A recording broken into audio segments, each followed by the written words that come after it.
Video শুরু করার আগে বলে দিচ্ছি, আমরা কোনো ভিড়ভাড় এলাকায় যাচ্ছি না।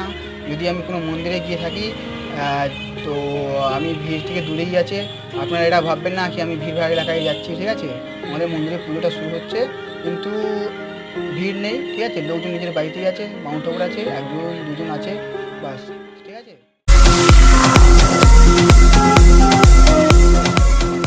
তো মাই ইউটিউব চ্যানেল ব্লগার দাদা। তো আজকে আমরা কিছু কথা বলবো।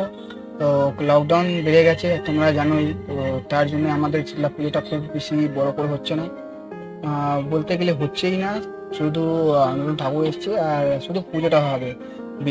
আর আমাদের কমিটি থেকে বলা হয়েছে সবাই নিজের বাড়িতেই থাকবেন, আমরা বাড়িতে বাড়িতে গিয়ে প্রসাদ চন্দ্রমুখ দিয়ে আসবো, ঠিক আছে? তো এটা আমাদের কমিটি থেকে বলা হয়েছে। সবাই এখন নিজের বাড়িতেই আছে, আমরাও নিজের বাড়িতেই আছি। বাস যদি পারি তাহলে একটু যাবো মন্দিরে, ঠাকুরটা দেখে আসবো। আমার বাড়ি থেকে খুব একটা মন্দির দূরে না, মানে গেটের সামনেই মন্দির আছে।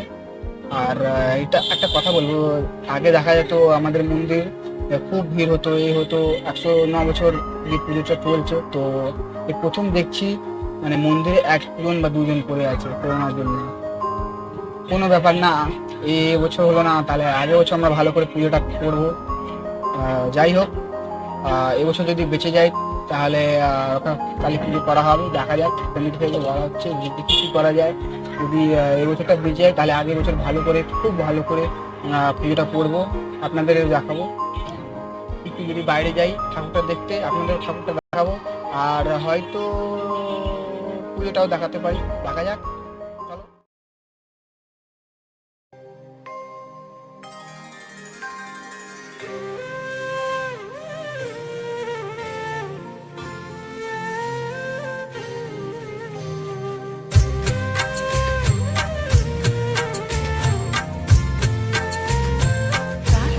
Is brought to you by Karaoke Geet Sagar.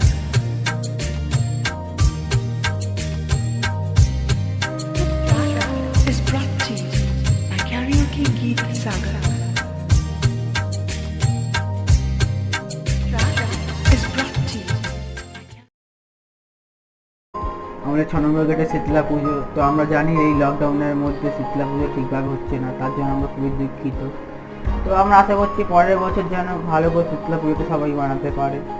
তো আমরা ডিসাইড করেছি যে এই সময়টা, এই পুজোটা আমরা ঘরেই থাকবো, ঘরে বসেই সব কিছু করবো। জানি আমাদের মনে দুঃখ লাগছে বা আমরা পাচ্ছি না, বাট কিছু করার নেই, আমার থাকতেই হবে ঘরে।